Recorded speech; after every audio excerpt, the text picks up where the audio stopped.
En esa sala de reuniones de Glenspire Ealt, mi empresa, se hizo eco una acusación absurda. Mi madre, de pie con la voz amplificada por las paredes de cristal, decía palabras como si fueran verdades incuestionables. A su lado, mi padre se cruzó de brazos en un gesto de silenciosa aprobación. Mi hermana Vanessa sostenía su celular como un arma, grabando cada segundo de ese teatro. Exigieron una compensación por el supuesto apoyo emocional que, según ellos, había sido fundamental para mi éxito. Yo, sentado a la cabecera de la mesa con mi abogado, Theodore, a la derecha, miré los documentos judiciales entre nosotros, un documento frío y calculado que pedía $24 millones en daños emocionales. Una cantidad arbitraria, casi como si miraran mi patrimonio neto, lo dividieron entre 3 y decidieron, eso parece justo. Mi nombre es Audrey. Tengo 33 años. Hace 6 años cumplí 27 un miércoles de marzo. Pasé ese cumpleaños solo en un pequeño apartamento en Portland, comiendo restos de comida china y redactando un plan de negocios que más tarde se convertiría en un imperio valorado en 73 millones. Mi teléfono no sonó ni una vez. El único ser humano que reconoció mi existencia fue el conductor de Uber que me sacó del supermercado esa noche. Vio el pequeño pastel en mi bolso y me deseó lo mejor. Mi familia no había olvidado la fecha.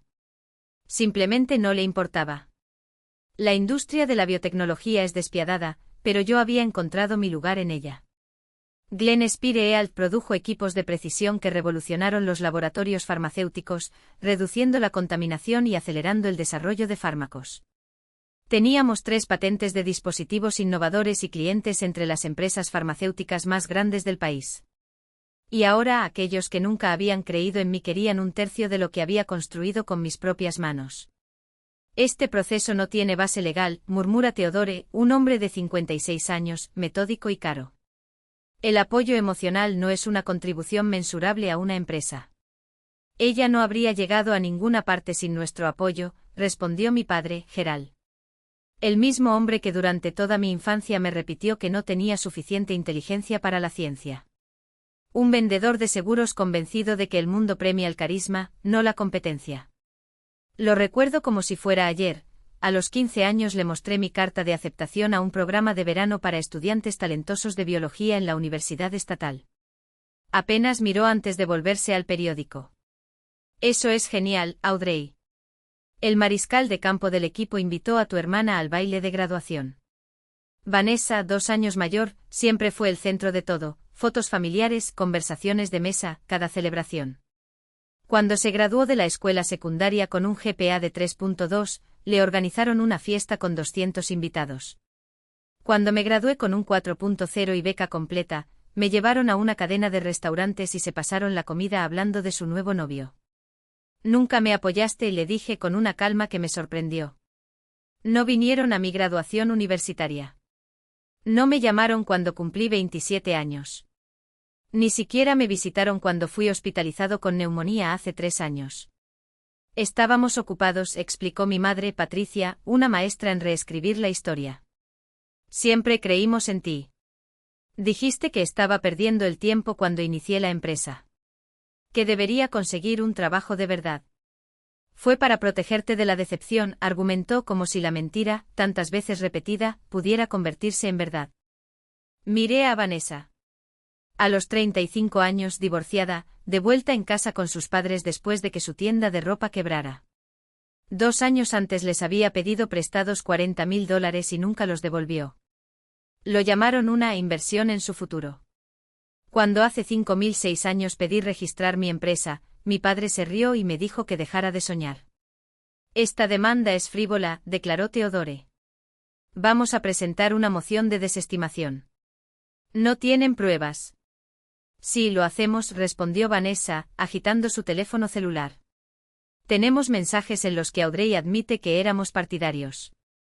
Sabía exactamente a qué mensajes se refería. Eran de hace 4 años, después de mi primer gran contrato. En la euforia del momento, le envié un mensaje a mi madre, impulsado por un resto de esperanza de que el éxito finalmente me ganaría su aprobación. Ella respondió con «Eso es maravilloso, cariño», seguido de 3 corazones.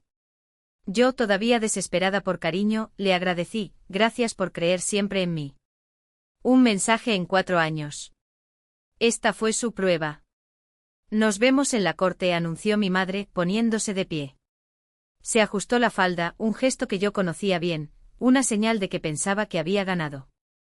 Se marcharon juntos, un bloque unido de arrogancia y autoengaño.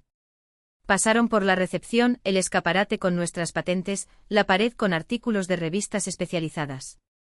No vieron nada. Nunca lo habían visto. Theodore recogió sus papeles. No tienen un caso. Será desestimado en 60 días. Si apelan, que apelen. Tienes un registro de cada interacción, o de la falta de ella. Asentí, pero mi mente estaba en otra parte. Pensé en mi cumpleaños número 27, en la soledad de aquel apartamento. En cierto modo, el silencio puede ser más ensordecedor que cualquier palabra. Cada vez que eligieron a Vanessa antes que a mí, ignoraron cada logro mío. En cada intento de ganarse su amor y fracasar. Esa demanda no fue por dinero. Se trataba de su incapacidad para aceptar que yo había triunfado sin su ayuda. Ese abandono no me destruyó. Que había construido algo extraordinario de la nada, mientras ellos me observaban desde lejos, sin ofrecer nada más que indiferencia. Pero cometieron un error crucial, pensaron que me inclinaría para evitar la vergüenza. Subestimaron mi fuerza. Crecer a la sombra de Vanessa fue un ejercicio de invisibilidad. Dominó cada espacio, cada conversación, cada momento de orgullo familiar. Mis padres giraban a su alrededor como los planetas alrededor del Sol. Me refugié en mis estudios mientras celebraba sus logros, trabajé mientras financiaban sus sueños, desaparecí mientras alababan su mediocridad como si fuera una genialidad. En 2010, me gradué de la escuela secundaria con calificaciones perfectas, puntajes dentro del 1% superior del país y cartas de aceptación de 5 universidades, todas con becas completas. Mis padres asistieron a la ceremonia, pero salieron corriendo para ayudar a Vanessa a mudarse al departamento de su novio. Se perdieron el premio principal del departamento de ciencias porque, por supuesto, había cosas más importantes. La universidad fue mi liberación. Me mudé a Seattle y me dediqué a la investigación biotecnológica. Trabajé en el laboratorio de la universidad, tomé clases extra y pasé los veranos haciendo prácticas. Mi teléfono rara vez sonaba, pero ya no lo esperaba. Envió actualizaciones a su familia por obligación, no por esperanza. Las respuestas de mi madre fueron breves y distraídas. Mi padre nunca respondió. Vanessa me llamó una vez cada 4 años, cuando necesitaba que alguien se quedara en su apartamento mientras viajaba. Dije que no. Fue la primera vez que me negué a ser invisible. Nunca dije que sí a ninguno de ellos. Después de graduarme me lancé de cabeza a una empresa farmacéutica multinacional en Portland. 3 años de informes impecables, procesos optimizados, soluciones que nadie más vio. Mi jefe me miró con ese brillo en los ojos, deberías patentar esto. O mejor aún, abrir tu propia empresa. Tenía 26 años, manos temblorosas y un hambre inhumana de demostrar que existía. Que no era solo la hija olvidada, la sombra que la familia borró sin darse cuenta. 3 meses antes de cumplir 27 años, firmé los papeles de Glenspire Alt. 2 tarjetas de crédito al límite para pagar abogados y equipo. Un minúsculo laboratorio en una nave industrial, donde el olor a desinfectante se mezclaba con el del café frío. Jornadas de 18 horas, sándwiches de ramen y mantequilla de maní. Una cama plegable en un rincón, porque el alquiler y las facturas no entraban en el mismo presupuesto. Mi cumpleaños cayó en miércoles. Me desperté a las 6, revisé mi celular. Silencio. Esperé hasta las 9 pensando en la diferencia horaria, en los compromisos, en cualquier excusa que no justificara nada. Al mediodía llamé a mi madre. Apartado postal. Dejé un mensaje. Ella nunca regresó. Fue el conductor de Uber esa noche quien me rompió algo. Un extraño me deseó un feliz cumpleaños con una sonrisa genuina, mientras que mi propia familia no se había acordado de mí en 27 años. Lloré en mi apartamento vacío. No por tristeza, sino por una claridad cruel, nunca sería suficiente para ellos. Vanessa siempre sería la prioridad. Yo como mucho un detalle de última hora. Entonces dejé de intentarlo. Eliminé los números de la lista de favoritos. Dejé de enviar actualizaciones. Y me lancé en cuerpo y alma a la empresa. El trabajo era brutal, solitario, agotador. Pero era mío. Cada patente, cada contrato, cada victoria tenía mi nombre grabado. 6 meses después de ese aniversario, desarrollé el prototipo del sistema de prevención de la contaminación que lo cambiaría todo. Simple. Genio. Un problema que costó millones a las farmacéuticas, solucionado con una solución que solo yo había visto. Lo patenté. Lo perfeccioné. Empecé a tocar las puertas correctas. La primera empresa que probó el sistema fue en Denver. 3 meses de análisis. Resultados 40% por encima de las expectativas. Pidieron 50 unidades de inmediato. Luego me presentaron a otros 3 clientes. En un año tenía 8 estados en lista de espera, un equipo en crecimiento, un espacio más grande y proveedores compitiendo por mi atención. Llegó el dinero y lo reinvertí todo. No por ambición, sino por necesidad. Necesitaba demostrar que mi existencia tenía peso. Que su abandono no me había definido. En estos años mi familia se puso en contacto 2 veces. La primera, cuando Vanessa necesitaba una referencia para un préstamo. Me negué.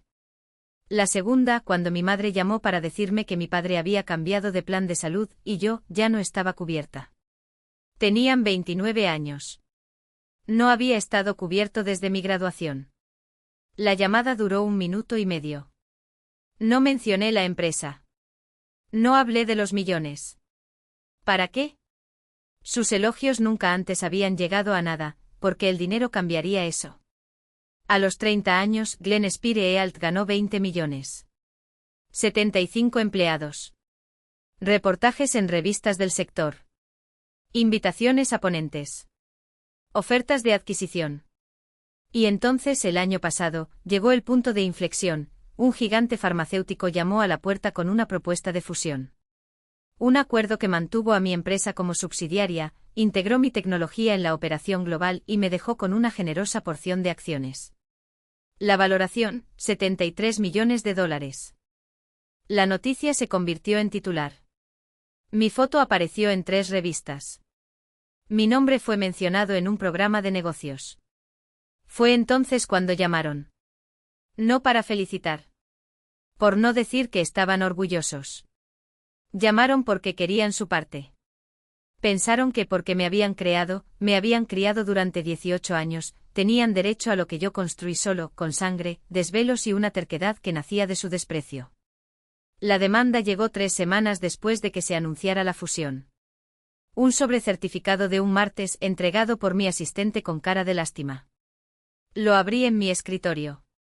El lenguaje legal era denso, pero el fondo era grotesco. Mis padres y mi hermana afirmaban haberme brindado un apoyo emocional esencial durante el desarrollo de la empresa. Exigieron una compensación económica por trabajo emocional no remunerado, angustia mental e inversión familiar no correspondida. El documento citaba mi infancia, alimentaron mi desarrollo intelectual, alentaron mi trayectoria académica. Hablaba de la universidad, guía emocional constante, sacrificios personales para asegurar mi éxito. Incluso afirmó que me habían brindado consultoría estratégica en la fundación de Glen Spire. Cada línea era una mentira cuidadosamente cosida. Llamé a Theodore al mismo tiempo. Mi abogado, el mismo que había cerrado la fusión, leyó los papeles mientras yo esperaba al otro lado de la línea. Su silencio se hizo más largo con cada página. Eso es extraordinario, dijo finalmente, no por su mérito legal, sino por su audacia. No tienen fundamento jurídico. Pero pueden hacer que su vida sea un infierno durante los próximos 6 a 12 meses. Los litigios son costosos, requieren mucho tiempo e incluso los casos frívolos dejan huellas. Quiero pelear. Audrey, piénsalo. Una acción pública lo expondrá todo, sus relaciones familiares, sus datos personales. Los socios pueden cuestionar su estabilidad. Mi recomendación es un acuerdo simbólico, un andá, y eso es todo. Nunca más volverás a saber de ellos. No merecen ni un centavo. Mi voz no tembló. Y quiero que el mundo sepa exactamente quiénes son. Programamos la primera audiencia. Theodore a mi lado, vestido con un traje impecable que no ocultaba la determinación en mis ojos. La sala del tribunal era fría e impersonal, el escenario perfecto para romper una farsa. Mis padres y Vanessa entraron con Gregory, que ahora parecía un hombre condenado a defender lo indefendible. Su ropa, antes impecable, estaba ligeramente arrugada, como si hubiera pasado noches dando vueltas en la cama, preguntándose cómo explicaría a sus socios por qué aceptó este caso. Constanza, la jueza, no perdió tiempo en trámites. Hojeó los documentos con una expresión que oscilaba entre el aburrimiento y la irritación, como si ya hubiera decidido el veredicto antes de que hubiéramos escuchado los argumentos. Cuando Gregory se levantó para hablar, su voz sonó débil, casi temblorosa. Repitió los mismos argumentos poco convincentes: apoyo emocional como servicio, contratos familiares implícitos, mientras el juez lo observaba con una mirada que decía: ¿en serio? Su señoría, intentó Gregory, ajustándose la corbata como si eso pudiera darle más peso a sus palabras. La acusada se benefició directamente del ambiente estable que le brindaron sus padres durante sus años de formación. Sin esta base, ella no habría logrado. ¿Fundación?, interrumpió Constance, levantando una ceja. Se volvió hacia mí como esperando que yo refutara esa afirmación con una risa. Señorita Callewood, la defensa afirma que sus padres le proporcionaron un entorno estable. ¿Qué tienes que decir sobre esto? Theodore hizo un gesto discreto con la mano, como diciendo: ahora te toca a ti. Me levanté. No hubo nerviosismo. No había ninguna duda. Solo una calma helada, forjada tras años de ser invisible para ellos. Excelencia, si por estable quieren decir ausente, entonces sí, tuve un ambiente estable. Abrí la carpeta frente a mí y deslicé un fajo de documentos sobre la mesa. Estas son las llamadas que le he hecho a mi madre durante los últimos 5 años. Yo hice el primer papel. Aquí el registro de una llamada en mi cumpleaños número 27. Duró 12 segundos. Ella no respondió. Pasé la página. Aquí hay un correo electrónico que envié cuando mi empresa cerró su primer contrato millonario. Ninguna respuesta. Una página más. Y aquí los mensajes que envié cuando estuve hospitalizada por agotamiento, trabajando 90 horas a la semana para construir algo desde cero. Ninguno de ellos vino a verme. Gregory intentó interrumpir, pero la juez levantó la mano. Continúe, señorita Callewood. No estuvieron presentes en mis conquistas, continué sin apresurarme. Pero ahora están aquí, exigiendo una porción de lo que construí solo. No es estabilidad. Es oportunismo. Y si el apoyo emocional fuera un servicio negociable, miré directamente a Vanessa, cuyos dedos se blanqueaban mientras apretaba su bolso, entonces tendría que cobrarles una factura astronómica por todas las noches que pasé llorando, pensando que no era lo suficientemente buena. Silencio. Constance hojeó los documentos y se detuvo en una página específica, la transcripción del mensaje de voz que Vanessa había dejado después de la primera entrevista. Su voz, distorsionada por la ira, salió del papel como un grito: siempre has sido una mentirosa ingrata. ¿Cómo te atreves a humillarnos así? El juez miró a Gregory. ¿De verdad quieres seguir adelante con esto? Tragó con fuerza. Nosotros tenemos testigos, Excelencia. ¿Testigos de qué exactamente? Constance miró a los amigos de la familia sentados en los bancos, personas que apenas me reconocerían en la calle. De un apoyo que, según los registros, nunca existió. Theodore se puso de pie, suave como un depredador que sabe que su presa ya está herida. Excelencia, la defensa no presenta ninguna prueba concreta de contribución, solo alegaciones vagas y emotivas. Mientras tanto, mi cliente tiene años de documentación que demuestran lo contrario. Esta demanda es un claro intento de extorsión disfrazada de litigio. Solicitamos que sea archivado con perjuicio, siendo todos los costos legales a cargo de los autores. Gregory abrió la boca, pero no salió ningún sonido. Él lo sabía. Todos lo sabían. Constance cerró la carpeta con un chasquido. Estoy de acuerdo. Se volvió hacia mis padres y por primera vez, vi algo parecido al miedo en sus ojos. Este tribunal no es un cajero automático para familiares insatisfechos. Su voz era aguda. El caso está archivado. Cualquier coste correrá a cargo de los autores. Y si veo otro caso frívolo como este cruzar mi escritorio, le dirigió a Gregory una mirada que helaría la sangre a cualquier abogado, usted responderá personalmente por un desperdicio de recursos judiciales. La audiencia terminó en menos de una hora. Mis padres se fueron sin mirar atrás. Vanessa me lanzó una última mirada venenosa antes de seguir a Gregory, que ya parecía un hombre derrotado. Theodore me apretó el brazo discretamente mientras recogíamos nuestros documentos. No se rendirán, murmuré. No estuvo de acuerdo. Pero ahora saben que ya no eres la hija a la que pueden ignorar. Eres la mujer que los destruirá si lo intentan. Y esa, por primera vez en sus vidas, era una verdad que no podían ignorar. La sala del tribunal era un espacio estrecho, casi claustrofóbico, con paredes de color beige descolorido y el zumbido fluorescente de las luces colgantes. La jueza Constance no levantó la vista cuando entramos. Su rostro impasible estaba inmerso en los documentos que hojeaba con calculada lentitud, como si el propio tiempo se doblegara ante su autoridad. No hubo jurado ni audiencia atenta, solo la frialdad burocrática de un proceso que, para ellos, debería haber sido una formalidad. Para mí fue el fin de un ciclo. Esta es una moción para desestimar, dijo Constance, rompiendo finalmente el silencio sin levantar la vista. Consejero, exponga su argumento.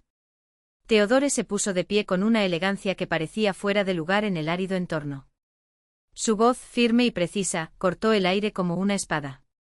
Señoría, los demandantes afirman que tienen derecho a una compensación por el apoyo emocional brindado al demandado. Una pausa estratégica.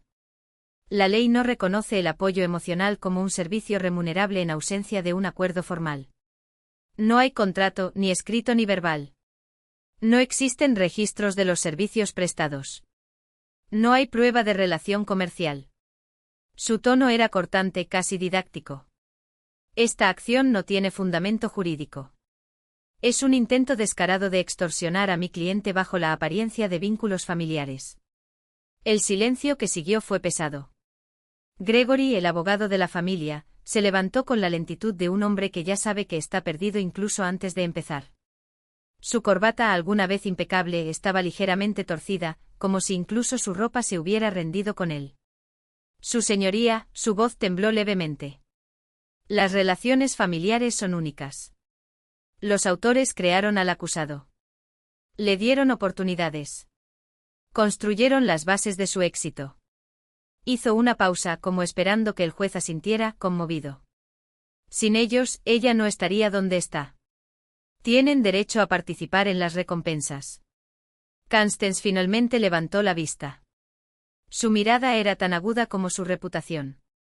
Señor abogado, el tribunal no funciona basándose en derechos imaginarios. Hojeó los papeles con un gesto brusco. ¿Tienes contrato?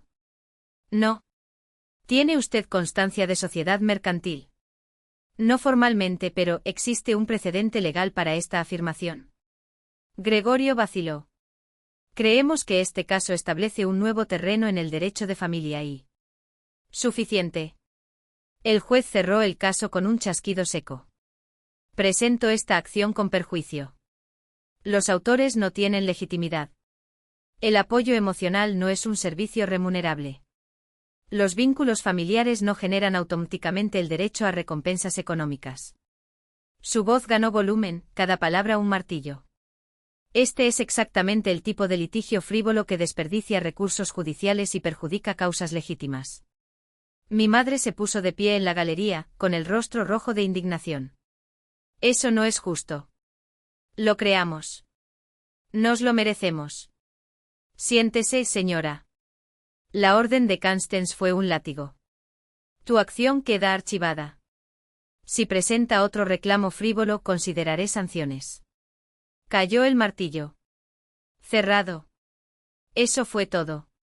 6 semanas de maniobras legales, decenas de miles en honorarios, noches de insomnio, todo en 90 segundos. Permanecieron paralizados, con una máscara de incredulidad en sus rostros. Realmente creían que ganarían. Que un juez los mirara, sus lágrimas fabricadas, y dijera, sí, te mereces un pedazo de ella. Que el mundo se doblegaría ante su narrativa de víctima. Theodore recogió sus papeles con una calma que contrastaba con el caos silencioso que nos rodeaba. Presentaremos una solicitud de reembolso de costas procesales. Su voz era baja, solo para mí. La presentación con prejuicio les impide rehacer la misma acción. Salimos por la puerta lateral, sin mirar atrás. Seguían allí, murmurando algo a Gregory, con las voces ahogadas por la vergüenza. No esperé a oírlo. No era necesario. La victoria fue dulce, pero no suficiente. Porque 3 días antes de la audiencia había descubierto algo revelador. Vanessa se había declarado en quiebra hace 6 meses. Mis padres se habían comprometido como garantes de 3 préstamos fallidos de su negocio, deudas que ahora recaían sobre ellos. Debían más de $90.000 a diversos acreedores. La acción contra mí no fue más que un acto desesperado, una ruleta rusa legal jugada por gente que ya lo había perdido todo. Apuestan por el proceso como apostar el último dólar en un billete de lotería. Perdieron. Y con eso también perdieron su última oportunidad de un rescate fácil. Pero no iba a detenerme ahí. Esa acción me había dado algo más valioso que el dinero, pruebas. Documentos firmados, mentiras registradas en peticiones, la confesión tácita de que estaban dispuestos a traicionarme por unos cuantos dólares. E iba a utilizar cada palabra, cada inconsistencia, cada engaño para asegurarme de que nunca más se atrevieran a acercarse. Concerté una reunión con Diana, una periodista de investigación especializada en delitos financieros y fraude familiar. Su CV incluía premios por informes que desmantelaron esquemas de explotación dentro de hogares aparentemente respetables. Le envié copias del expediente, de los registros telefónicos, del expediente con prejuicio. Esto es extraordinario, dijo hojeando los documentos con los ojos brillantes. ¿Tu familia te demandó por daños emocionales? Sí. ¿Y el caso fue sobreseído con prejuicio? Sí. ¿Te importaría si investigara sus finanzas? Registros públicos, quiebras, ese tipo de cosas. De ninguna manera. La sonrisa que se formó en sus labios no fue amable. Era la sonrisa de quien acababa de encontrar una mina de oro periodística. Creo que vamos a escribir algo muy interesante, dijo. 2 horas después de salir de la oficina de Diana, sonó mi teléfono. Era Vanessa. Esta vez respondí. ¿Qué diablos crees que estás haciendo? Su voz era un gruñido. No tengo idea de qué estás hablando. Estás hablando con los periodistas. Nos estás haciendo parecer monstruos. Estoy respondiendo preguntas honestamente. Mi calma la enfureció aún más. Si la verdad os hace parecer monstruos, tal vez debiste haber actuado de otra manera. Somos tu familia. Nos debes lealtad. La lealtad no es una vía de sentido único. Mi voz era gélida. Me demandaste. Exigían dinero por el simple hecho de existir.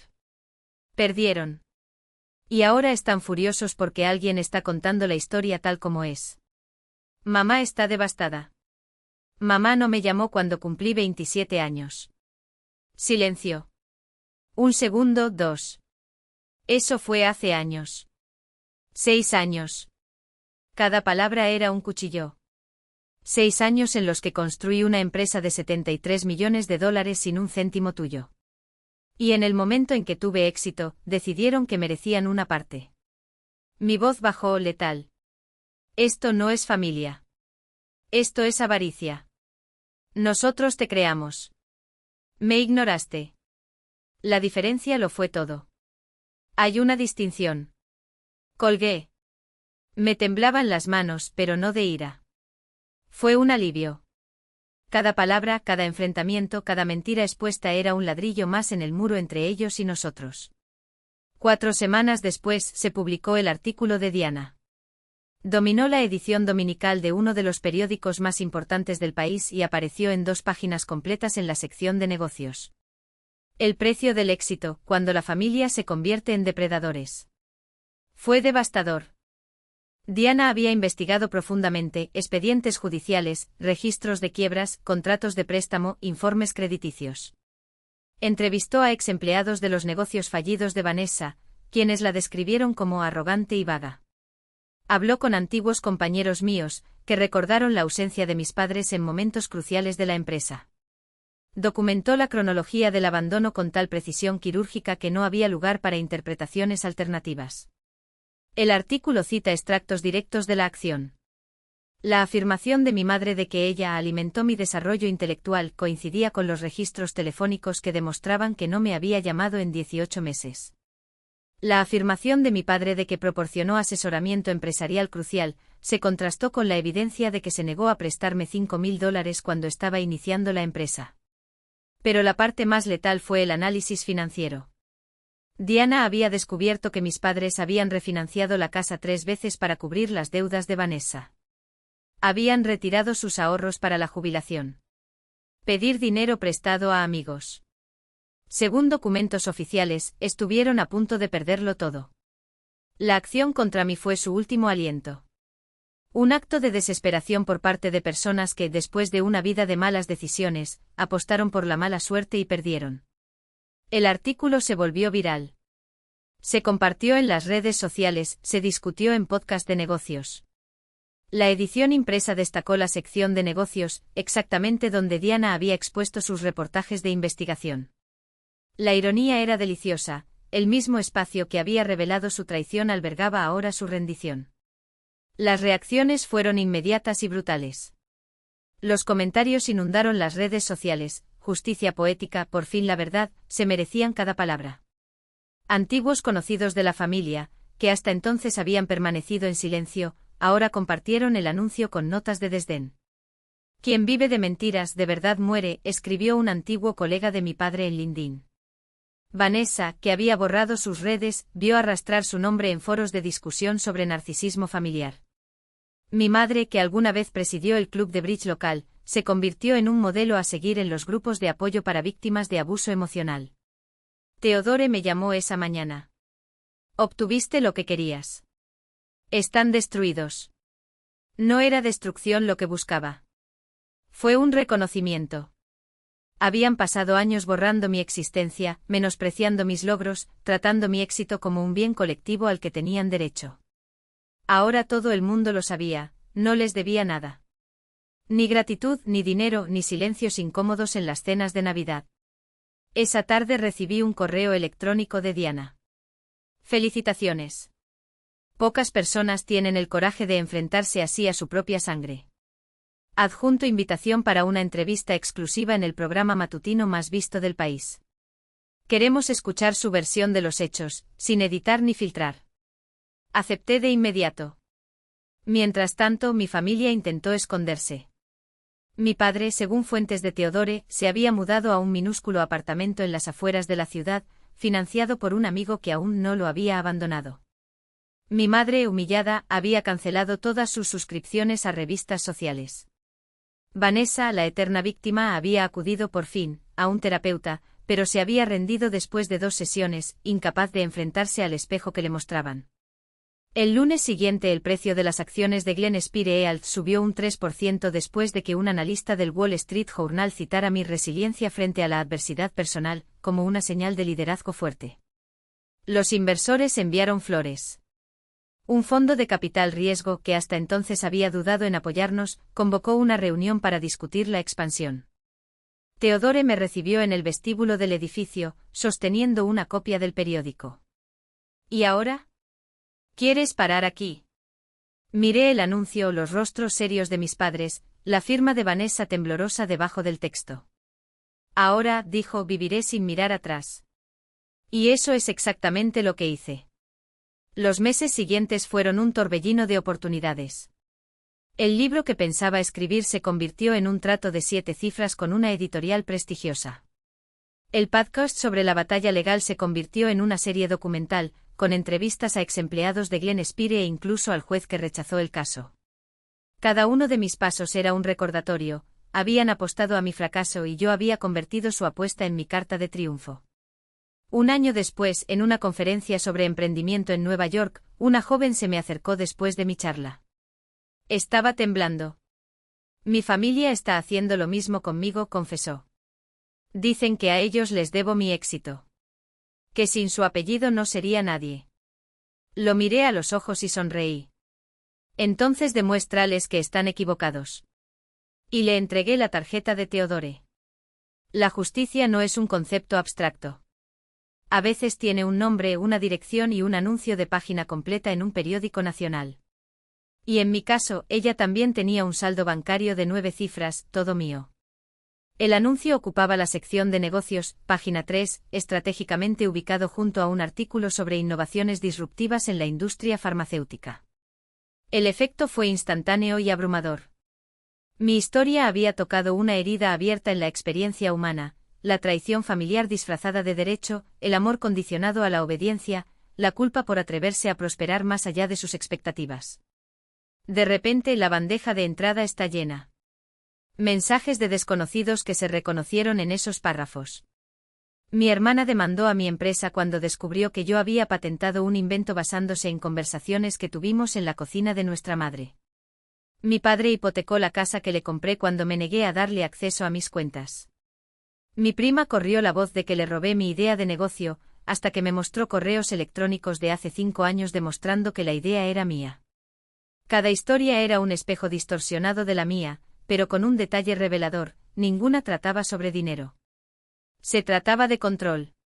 Sobre la furia de quienes creen que el éxito ajeno es un robo de lo que les pertenece por derecho de sangre. Los algoritmos hicieron el resto. Los apellidos de mi familia se volvieron virales en foros de emprendimiento, grupos de apoyo para víctimas de abuso financiero, incluso en comunidades de inversores que discutían el riesgo familiar en las nuevas empresas. La narrativa era irresistible. La hija que construyó un imperio mientras su familia intentaba demoler sus cimientos, piedra a piedra. Los periódicos lo cubrieron. Los podcasts me invitaron. El público no solo quería justicia, quería catarsis. Y yo, sin querer, me había convertido en el símbolo de una revuelta silenciosa que miles de personas habían estado llevando a cabo durante años. 6 semanas después del anuncio, subí al escenario en McCormick Place en Chicago, frente a 3.000 mujeres que no necesitaban estadísticas para comprender el costo emocional de construir algo propio. La pregunta que escuché más a menudo entre bastidores no fue ¿cómo ganaste?, sino ¿cómo sobreviviste? Mi respuesta fue simple, casi clínica: dejé de intentar demostrar que merecía estar aquí. Eso fue prueba suficiente.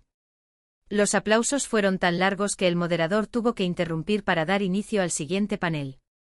Después, mientras firmaba copias del informe anual de Glen Spire ante una fila de mujeres de ojos brillantes, un ejecutivo de Nueva York me agarró del brazo y susurró: «No puedes imaginar cuánto necesitábamos ver ganar a alguien como tú». No se trataba de mí. Nunca lo había sido. Theodore llamó 2 días después de mi regreso. Su voz, normalmente imperturbable, tenía un tono que yo conocía bien, el que precede a las malas noticias entregadas con precisión quirúrgica. Su hermana ha presentado una denuncia formal ante la Fiscalía General del Estado. Alega coacción en la firma del acuerdo. Me reí antes de que terminara. No fue una risa de humor, sino de reconocimiento. Por supuesto que ella haría eso. Era la siguiente pieza en su tablero. Cuando la verdad no funciona, el proceso se distorsiona. ¿Tienen posibilidades?, pregunté abriendo ya el cajón donde guardaba los documentos del caso. 0. Pero nos van a hacer perder 6 meses respondiendo preguntas obvias. 6 meses se convirtieron en 4 de investigación y 2 más de burocracia. Vanessa concedió entrevistas a medios locales, presentándose como la mártir de una campaña de desprestigio orquestada por mí. Ella usó su dinero para callarme, le dijo a un periódico de segunda categoría, ignorando convenientemente que el dinero en cuestión era lo que yo había generado mientras ella giraba cheques de los fondos de jubilación de nuestros padres. Las redes sociales fueron implacables. Circularon memes con capturas de pantalla de las demandas originales al lado de sus declaraciones recientes. Un perfil anónimo de Twitter creó el hashtag #Vanessa Challenge, animando a las personas a publicar capturas de pantalla de mensajes de familiares pidiendo dinero prestado. El movimiento fue tan orgánico que incluso Forbes publicó un artículo sobre el costo emocional del capitalismo familiar tóxico. Cuando la Fiscalía cerró el caso, después de revisar 317 páginas de correos electrónicos, grabaciones de negociaciones y declaraciones que demostraban que Beverly, la abogada de mi hermana, había firmado todas las cláusulas del acuerdo, Vanessa no emitió ninguna declaración. No hubo conferencia de prensa ni publicación dramática en Instagram. Simplemente desapareció del radar público, como un depredador que retrocede cuando se da cuenta de que su presa ya no sangra. Fue en este silencio forzado que entendí la lección final: no querían justicia. Querían atención. Querían que siguiera mirando hacia atrás, incluso si estaba enojado. Querían que mi vida girara en torno a su rechazo. Y yo durante años había alimentado este ciclo, primero tratando de complacerlos, luego tratando de vencerlos, dándoles siempre el poder de definir mi valor. Detenerse era más difícil que luchar. 3 meses después de presentar la solicitud, llegó a mi escritorio un sobremanila con matasellos de 2 días antes. Reconocí la letra incluso antes de abrirla, la letra inclinada hacia la derecha, las íes puntuadas con pequeños círculos, como mi madre nos enseñó a Vanessa y a mí cuando éramos niñas.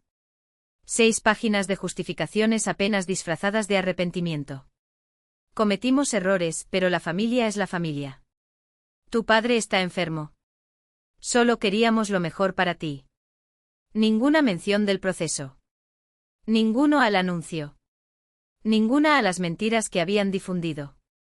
El mismo patrón de siempre, fue culpa mía por no perdonar, su dolor era mayor que el mío y el amor, si alguna vez existió, era moneda de cambio. Hice escanear el documento y lo guardé en la carpeta Lecciones, que no repetir. Luego dicté una respuesta a mi asistente, recibí su carta. No estoy interesado en reanudar ningún tipo de relación. Cualquier intento futuro de contacto será enviado directamente a nuestro departamento legal. Firmé con un bolígrafo negro, tomándome mi tiempo, sabiendo que esas palabras serían las últimas que intercambiaría con ellos. 2 años después, cuando sonó el teléfono y una voz femenina se identificó como Bethany, productora de una serie documental sobre dinámicas familiares en entornos de alto rendimiento, mi primera reacción no fue de negativa. Fue indiferencia. Gracias por la invitación, respondí, ya mentalmente colgando la llamada, pero mi historia no es de familia. Es de trabajo. Y colgué. Porque algunas batallas no se ganan con victorias. Son derrotados cuando dejas de luchar contra ellos. Triunfo. Y ahora, desde esa misma ventana, vi no solo las luces que parpadeaban en el horizonte, sino el reflejo de todo lo que había construido a pesar de lo que me habían dicho que era imposible. Esa noche, mientras el equipo celebraba en los pisos inferiores, permití que un solo pensamiento cruzara por mi mente: se equivocaron. No por malicia, no por crueldad, aunque las hubo ambas, sino porque subestimaron el poder de una persona que decide no necesitar lo que ofrece. Mi familia había apostado a que el éxito requería permiso, que la ambición necesitaba bendición, que el dinero iba acompañado de lealtad. Pero la vida no es una transacción. Es una prueba de fuego y salí del otro lado no solo intacto, sino forjado. Durante los meses siguientes, a medida que Glen Spire EALT consolidaba su posición como líder mundial en automatización para la investigación biomédica, comencé a recibir un tipo de mensaje diferente. Ya no de periodistas ávidos de drama, sino de jóvenes científicos, empresarios e incluso ejecutivos consagrados, todos diciendo lo mismo: tu historia me dio el coraje para cortar los lazos que me asfixiaban.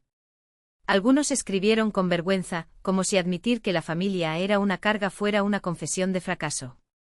Otros enojados, como si todavía necesitaran permiso para liberarse. Respondí a todos con la misma frase: la libertad no es lo que obtienes cuando te vas. Es lo que construyes después. Fue durante este periodo que recibí una invitación inesperada, una charla TED sobre el mito del apoyo incondicional, porque las mejores innovaciones nacen de la necesidad, no de la seguridad. Acepté no para exponerme, sino porque era hora de convertir una experiencia personal en un argumento universal. En el escenario, bajo un foco que ya no me intimidaba, hablé de cómo la cultura romantiza la idea de que detrás de cada gran éxito hay una familia unida, un mentor sabio, una red de apoyo inquebrantable. Pero ¿qué pasa con aquellos de nosotros que no hemos tenido eso? Yo pregunté. ¿Y si nuestra fuerza viniera precisamente de aprender a prescindir de lo que se nos niega? El público guardó silencio. Luego aplaudió de pie. El vídeo de la conferencia se volvió viral. En 48 horas, había sido visto por más de 2 millones de personas. Los comentarios inundaron las redes: por fin alguien dijo eso en voz alta, pensé que era la única, eso explica por qué siempre me sentí culpable por no quererlos en mi vida. Pero el impacto más profundo se produjo detrás de escena. Un ejecutivo de una gran compañía farmacéutica se acercó a mí después del evento y me dijo: su discurso cambió mi perspectiva sobre la contratación. Siempre buscamos candidatos con una red de apoyo sólida, como si eso fuera sinónimo de resiliencia. Ahora veo que a veces es todo lo contrario. Esa observación me llevó incluso a repensar nuestros procesos de contratación en Glen Spire. Llegamos a valorar no solo las credenciales sino también las cicatrices, la prueba de que alguien había sobrevivido y prosperado, donde otros se habrían rendido. Mientras tanto, al otro lado de la ciudad, mi familia seguía existiendo en silencio. Vanessa seguía actualizando su blog esporádicamente, pero sus posts se habían vuelto genéricos, llenos de clichés sobre perdón y empezar de nuevo, como si ella misma ya no recordara lo que había perdido. Mis padres, a su vez, parecían haber aceptado que el mundo había seguido adelante sin ellos. No hubo más intentos de contacto, ni siquiera indirectos. Se habían convertido exactamente en lo que siempre temieron, irrelevantes. ¿Y yo? Había aprendido que la verdadera victoria no era demostrar que estaban equivocados. Era vivir de una manera que hacía que tus opiniones fueran irrelevantes. Cada patente registrada, cada vida impactada por nuestra tecnología, cada joven que encontró un lugar en nuestra empresa donde su talento era más importante que su historia, todo esto fue la respuesta definitiva. No hacía falta decirlo. Era suficiente existir. Cuando completamos 7 años en Glen Spire, recibí un correo electrónico de un antiguo amigo de la universidad, alguien que me había visto en los primeros días, cuando todavía estaba tratando de conciliar sus expectativas con mis sueños. Recuerdo que dijiste que querías cambiar el mundo, escribió. Pero creo que han hecho algo aún más difícil, han cambiado lo que el mundo espera de personas como nosotros. Esa frase se quedó conmigo. Porque al final, no se trataba de dinero, ni de fama, ni siquiera de justicia. Se trataba de reescribir las reglas. Se trataba de demostrar que el amor no es un requisito previo para la grandeza y que a veces la ausencia de él es precisamente lo que nos obliga a convertirnos en quienes realmente somos. El teléfono vibró en mi mano. Un mensaje de un número desconocido. Casi lo borré sin leerlo, pero algo, tal vez el instinto de alguien que ha sido demasiado traicionado, me hizo abrirlo. Era un enlace a un artículo: Glen Spire alcanza un hito histórico de 100 millones en ingresos. ¡Felicidades! Siempre supe que tendrías éxito. Estoy orgulloso de ti. Firmado, padre.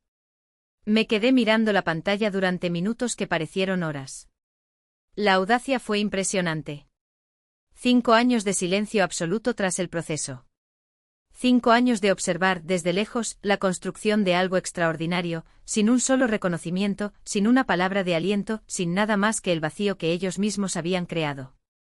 Y ahora, cuando el éxito era demasiado grande para ignorarlo, cuando la prensa ya no dejaba espacio para negarlo, él aparecía con su orgullo barato, como si fuera una moneda que pudiera canjear por el perdón que nunca había pedido. Escribí una respuesta.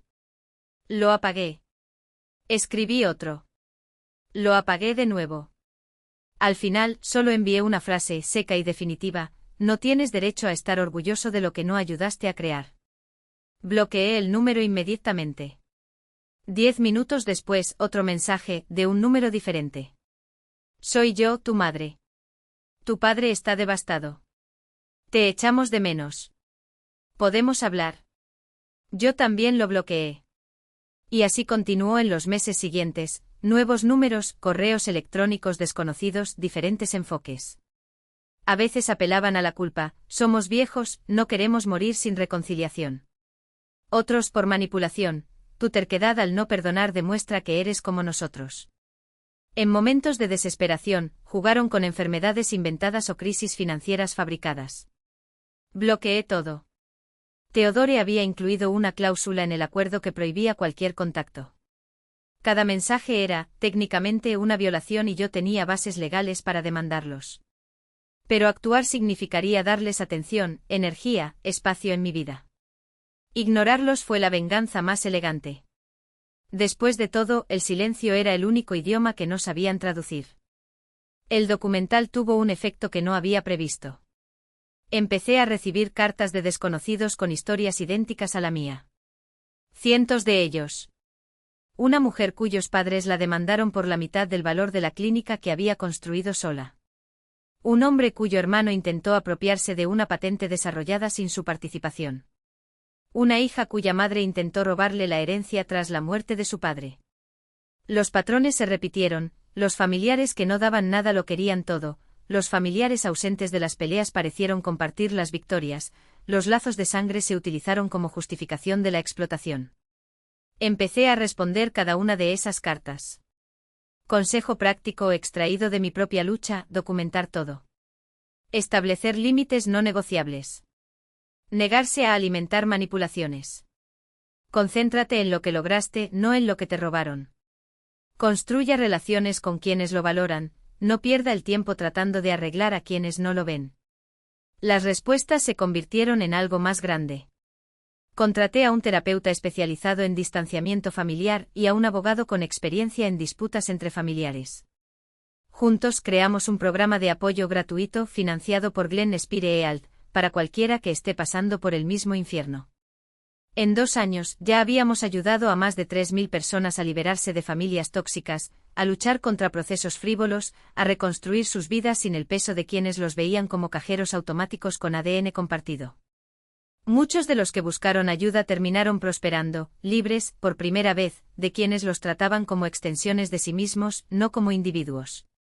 Mi familia descubrió el programa a través de un artículo periodístico. Vanessa publicó un largo exabrupto en su blog, acusándome de utilizar el dolor ajeno como venganza disfrazada, de transformar el sufrimiento ajeno en justificación de mi crueldad. La publicación tuvo 37 visitas y 2 comentarios, ambos negativos. Su irrelevancia era tan absoluta como predecible. En mi cumpleaños número 39, 6 años después del proceso, me tomé vacaciones por primera vez desde que fundé Glen Spire. Volé a Nueva Zelanda, alquilé una cabaña junto al mar y pasé 2 semanas completamente desconectada. Me desperté en mi cumpleaños con la luz del sol inundando la habitación y el sonido de las olas golpeando las rocas. Preparé café, me senté en el porche y contemplé el océano, rememorando mentalmente el viaje que me había llevado hasta allí.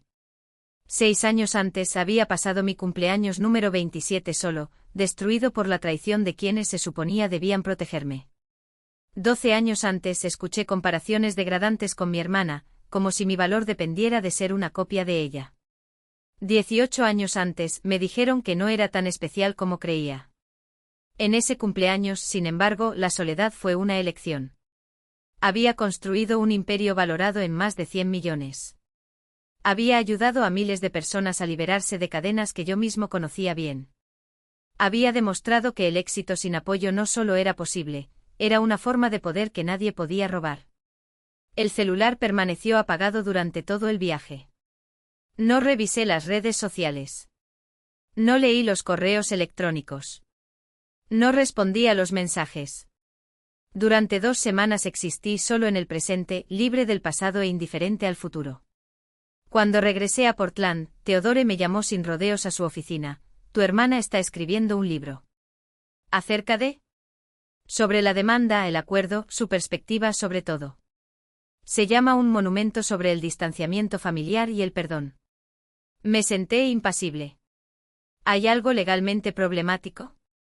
El acuerdo incluía una cláusula de confidencialidad, pero cubría solo los términos específicos de la negociación, no sus experiencias personales. Tuvo cuidado de presentar todo como su versión de los hechos, sin afirmaciones que pudiéramos disputar.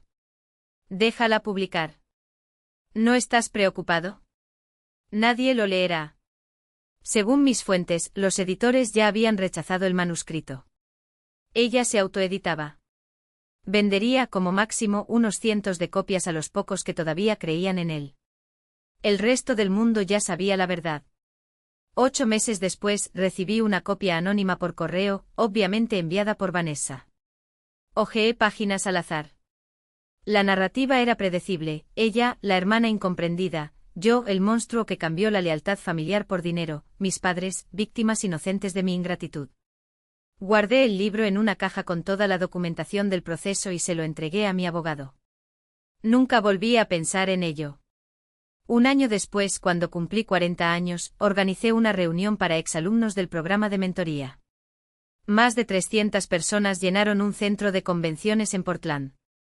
Eran médicos, empresarios, artistas, científicos, personas que, como yo, habían prosperado a pesar de sus familias, no gracias a ellas. Miré a esa multitud y supe con una certeza que no dejaba lugar a dudas: la mayor venganza no es destruir a quienes te hacen daño, sino construir algo tan brillante que su sombra ya no pueda alcanzarte. El apoyo que nunca recibieron no los definió.